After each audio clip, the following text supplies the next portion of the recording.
اب بتاؤ مالدار سے نکاح کرنا بہتر ہی ہے نا بھائی, مالدار سے نکاح میں اس بچی کا زیادہ فائدہ ہے نا, خوب کھانے پینے کو ملے گا. لیکن بچی پسند کس کو کرتی تھی؟ غریب صحابی کو. بظاہر یہ بالکل گھاٹے کا سودا ہے.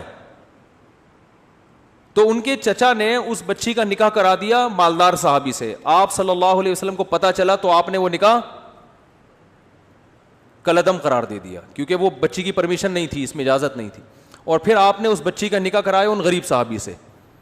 اور اس موقع پر آپ نے فرمایا لن ترى للمتحابین مثل النکاح, دو محبت کرنے والوں میں نکاح سے بہتر کوئی چیز نہیں. یعنی کیا فرمایا کہ جہاں محبت, جس سے محبت ہے اس کو جہاں چاہ رہی ہے وہاں نکاح کرو اس کا. بات آ رہی ہے سمجھ میں؟ تو اس لیے بھائی اپنی قوم, چاہے مہاجر ہو, پنجابی ہو, پٹھان ہو, اپنی قوم کا وہ مسلط نہ کرو.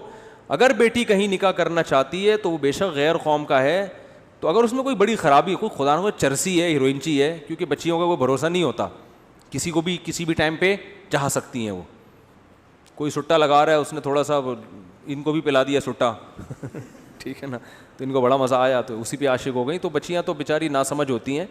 تو ایسا ہی نہیں, ماں باپ انکوائری کریں کہ بندہ اس قابل بھی ہے کہ اس کو اپنے خاندان میں لایا جائے, خاندان کا فرد بنایا جائے. تو اگر اس میں کوئی دوسری خرابی نہیں ہے, بڑی خرابی, تو پھر شریعت کا حکم یہی ہے کہ بچی کی چاہت کو سب سے پہلے رکھا جائے گا. سمجھ رہے ہو کہ نہیں سمجھ رہے؟ اور اس کی مرضی کے بغیر کسی کو اس پہ مسلط کرنے کی اجازت نہیں ہے. بعض خاندانوں میں بڑا ظلم ہوتا ہے بیٹیوں پہ, نہیں چاہ رہی ہوتی زبردستی تھوپ دیتے ہیں جا کے. تو یہ ظلم ہے, اس کا گناہ ملے گا, قیامت کے دن اس کا جواب دینا پڑے گا والدین کو, جو بھی والدین اس طرح کرتے ہیں. دیکھو اسلام کا پتہ اسی وقت چلتا ہے جب آپ اپنی چاہت کے خلاف اسلام کے حکم کو فالو کرتے ہو. بھائی جب تک اسلام آپ کے کلچر کو سپورٹ کر رہا ہے پھر تو ہر آدمی اسلام کو فالو کرے گا نا. بھائی اسلام میرے کلچر کو اگر کو سپورٹ کر رہا ہے, بھائی ہمارے یہاں کلچر کیا ہے, ولیمہ ہم سب کرتے ہیں نا, تو اسلام بھی کہتا ہے ولیمہ کرو, تو پھر سارے ہی کر رہے ہیں. تو یہ ٹھیک ہے, اچھی بات ہے, لیکن اس سے آپ کا مسلمان ہونا تھوڑی پتہ چلے گا. کیا خیال ہے؟ اس سے تھوڑی پتہ چلے گا. پتہ جب چلے گا جب آپ کا کلچر کچھ اور کہہ رہا ہو اور اسلام کچھ اور. آپ کا کلچر یہ کہہ رہا ہے کہ بچی کی شادی ماں باپ جہاں چاہیں کر دیتے, بچی سے نہیں پوچھتے بس. لیکن اسلام کیا کہہ رہا ہے؟ آپ کو بیٹی سے پوچھنا پڑے گا, اس کی چاہت کا خیال بولو بھائی کرنا پڑے گا. میں نے بڑے بڑے علماء کو دیکھا ہے, ان کی بچیاں بہت نو عمر تھیں, بالغ ہوئیں, اب خود پوچھتے ہوئے شرم آتی ہے باپ کو, تو انہوں نے کہیں رشتہ کیا تو ماں سے کہلوایا بچی کی, یا کہیں رشتہ داروں سے کہ بھائی اس کو علیحدگی میں لے جا کے بچی سے پوچھو کہ یہ دل سے راضی, کیونکہ بعض دفعہ بچیاں سامنے شرما رہی ہوتی ہیں بولتے ہوئے, ماں کے سامنے بھی شرما رہی ہوتی ہیں کہ ماں ابا کو شکایت لگا دے گی. تو باپ نے کیا کیا, عالم تھے, انہوں نے کہا کہ بھائی الگ سے لے جا کے نا کسی سہیلی کے ذریعے, فرینڈ کے ذریعے پوچھواؤ, اس کے سامنے اپنی راز کی بات اگلے گی. تو ایک بہت عالم تھے, بڑے مشہور ہیں, انہوں نے کیا کیا, انہوں نے مجھے بتایا کہ میں نے یہ کیا کہ میں نے ایک لڑکی کو, بچی کو بتایا کہ میری بیٹی سے جا کے پوچھو کہ میں یہاں تمہارا نکاح کر رہا ہوں, دل سے راضی ہو یا نہیں, تمہارے ابا کر رہے ہیں یہاں, اور اگر کسی اور سے چاہتی ہو تو بتا دو. لیکن یہ کہا کہ یہ نہیں کہنا کہ ابا نے کہا ہے, کیونکہ پھر وہ نہیں بتائے گی. بات نہیں آ رہی سمجھ میں؟ یعنی اس کی فرینڈ کے ذمے لگایا کہ اس کے دل میں اگلواؤ ہے کیا.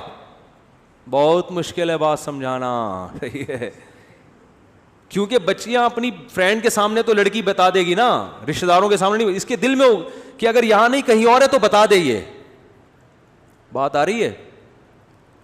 تو چونکہ اسلام کو فالو کر رہے ہیں نا بھائی, اسلام کا تو یہی حکم ہے. بھائی اس کے دل میں اگر کوئی ہے تو باپ کو تو بتاتے ہوئے شرمائے گی, ابا کہیں اچھا ہم نے گھر میں اسلامی ماحول ہے اور تمہارے دل میں کسی کو بسا کے بیٹھی ہوئی ہے تو ہاں, تو وہ الٹا غیرت کے تانے دینا شروع کر دیتے ہیں. او بھائی بسانا نہ بسانا ایک الگ کہانی ہے, لیکن نکاح وہیں ہوگا جہاں اس کی چاہت ہے. وہ بسانا اچھا کام نہیں تھا, آنکھ مٹکا جو موبائل پہ اگر ہو گیا تو غلط ہوا, ٹھیک ہے, لیکن اگر یہ کہیں چاہتی ہے, بعض دفعہ یہ سب احتیاطوں کے باوجود بھی انسان کسی کو پسند کرنے لگتا ہے. میتوں میں آج کل ملاقاتیں ہو جاتی ہیں, میں نے بتایا تھا نا کتنی شادیاں میتوں میں ہوئی ہیں, روتے روتے ایک دوسرے کو پسند کر لیا. تو کب تک چھپو گے پیڑوں کی آڑ میں, کبھی تو ملو گے لنڈا بازار میں. یہ اسی موقع کے لیے, ٹھیک ہے.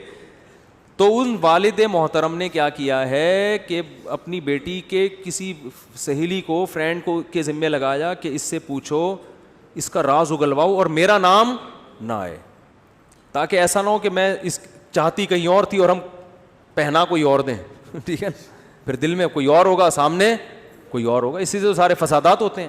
پھر وہی قصہ ہو جائے گا, وہ سنا دوں, بہت دفعہ ہو گیا, بس آپ تھک بھی گئے ہیں, آخری وہی قصہ ہو جائے گا. وہ ایک آدمی, آج کل ماں باپ اس کا خیال نہیں کر رہے ہیں, تو پھر یہ ہو رہا ہے, اب میمز بنانا شروع کر دیے لوگوں نے, یہ بڑے مسئلہ ہے یار.